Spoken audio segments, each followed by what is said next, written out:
Ya, Assalamualaikum warahmatullahi wabarakatuh. Kali ini kita akan memulai presentasi dari kami dengan judul penggunaan smartphone sebagai media pembelajaran jarak jauh. Yang anggota kami itu ada saya sendiri, Hazul Hij Muhammad Jayeng, lalu Muhammad Naufal Hidayat, dan yang terakhir Muklis. Selanjutnya materi akan dibacakan oleh Muhammad Naufal Hidayat. Silakan Naufal Hidayat untuk bacakan materinya. Ya baik, terima kasih kepada saudara Hasjul. Pandemi COVID-19 telah mengubah mobilitas manusia, termasuk rutinitas yang dilakukan oleh para pengajar serta para pelajar. Pelajar terpaksa harus belajar di rumah karena sekolah-sekolah serta perguruan tinggi ditutup demi kebijakan dari pemerintah. Hal ini dilakukan memang untuk kebaikan bersama, yaitu memutuskan mata rantai penyebaran virus yang berasal dari negara Cina ini. Dalam hal ini sangat diperlukan sebuah media atau alat yang mampu memberlangsungkan proses belajar mengajar secara daring ataupun jarak jauh tanpa harus saling bertemu. Salah satunya ialah smartphone yang hampir semua para pengajar maupun pelajar memilikinya. Banyak hal yang dapat dilakukan dengan menggunakan telepon pintar ini. Salah satunya ialah dengan membuat grup kelas pada aplikasi WhatsApp atau Telegram dan sebagainya. Hal ini memudahkan bagi para pelajar mengajar dalam bertukar informasi dan berkomunikasi. Tidak perlu lagi bertemu pun sudah bisa berinteraksi melalui media tersebut. Proses belajar mengajar secara daring juga bisa dilakukan dengan menggunakan aplikasi Zoom Meeting. Di dalamnya terdapat fitur layaknya seperti video call yang bisa memuat banyak orang. Seperti halnya saat kami seorang mahasiswa yang mengadakan kelas online. Begitu. Hal ini juga dapat dilakukan menggunakan smartphone. Nah, itu tadi. Namun jika ingin lebih efektif lagi bisa menggunakan komputer atau laptop. Ya, lanjut. Berikut ialah membuat grup kelas di media sosial untuk saling bisa berbagi informasi mengenai aktivitas perkuliahan dan informasi akademik. Lalu mendownload buku-buku online atau artikel-artikel ilmiah yang berkaitan dengan mata kuliah atau mata pelajaran dan menyimpannya di smartphone sehingga dapat dibaca kembali pada saat Anda di mana misalnya gitu ya kan. Lalu membuka portal akademik bagi para mahasiswa untuk mengisi kartu rencana studi atau mencek kartu hasil studi dan transkrip nilai. Lalu ada kelebihan nih. Kelebihan dalam menggunakan media pembelajaran smartphone ini ialah kegiatan belajar lebih menarik. Siswa juga aktif dapat belajar mandiri karena guru memberikan kesempatan kepada siswa untuk mencari informasi baru dan memecahkan masalah.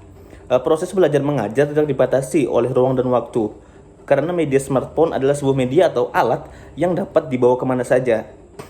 Siswa tidak merasa bosan dalam belajar karena media smartphone merupakan teknologi yang canggih dan modern. Media smartphone dapat membantu guru dalam proses penyampaian materi dan mengubah guru menjadi lebih kreatif. Pun itu saja dari saya. Nah, di sini saya akan membacakan kesimpulan dan saran.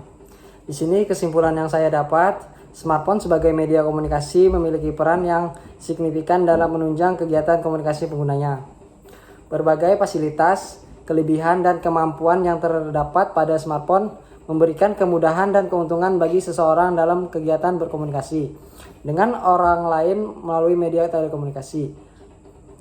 Melalui smartphone, seseorang dapat dengan mudah untuk menggunakan media sosial karena kemampuannya yang dapat terhubung secara langsung dengan internet. Pengguna mempunyai beragam pilihan untuk berkomunikasi melalui smartphone. Mereka dapat menggunakan berbagai fasilitas instan, messenger, dan media sosial yang dapat menghubungkan pengguna smartphone dengan banyak orang secara langsung atau real time. Smartphone dapat membuat informasi dan pesan yang disampaikan lebih cepat dan lebih luas. Jangkauannya, karena kemampuannya yang dapat terhubung dengan internet, kemampuan tersebut membuat smartphone menjadi media yang dapat mendukung proses komunikasi sekaligus meningkatkan efisiensi kualitas dari interaksi komunikasi. Nah, di sini saya sedikit memberi saran. Jadi di sini berdasarkan uraian penjelasan tentang smartphone sebagai media pembelajaran jarak jauh, kami menyarankan agar kiranya pengguna smartphone digunakan dengan maksimal mungkin. Karena dengan adanya smartphone ini sangat memudahkan proses mengajar yang terkendala oleh jarak atau situasi. Nah, mungkin itu tadi kesimpulan dan saran dari saya. Kembali ke moderator. Baik, apakah ada pertanyaan? Jika ada, silakan on mic dan tanyakan pertanyaan. Oh, baik, menarik ya presentasi dari kalian. Tapi saya ingin bertanya nih kepada kalian. Yang pertama, menurut kalian apakah efektif peran media online dalam proses pembelajaran? Dan yang kedua yaitu bagaimana sih menurut kalian minat para pelajar dengan sistem online? Mungkin dua pertanyaan itu yang bisa saya sampaikan kepada kalian. Silakan dijawab. Baik, terima kasih atas pertanyaannya. Saya akan menjawab pertanyaan nomor 1, yaitu apakah efektif peran media online dalam proses belajar mengajar. Kalau menurut saya, sistem belajar mengajar menggunakan media online ini terbilang kurang untuk dikatakan efektif, ya kan? Karena bisa saja saat proses belajar mengajar dilakukan, para pelajar kurang fokus karena banyaknya godaan, misalnya seperti ada notifikasi yang masuk lewat handphone kan, ada ya pokoknya banyak godaan lah, ya kan, dan kurangnya pengawasan terhadap para pengajar.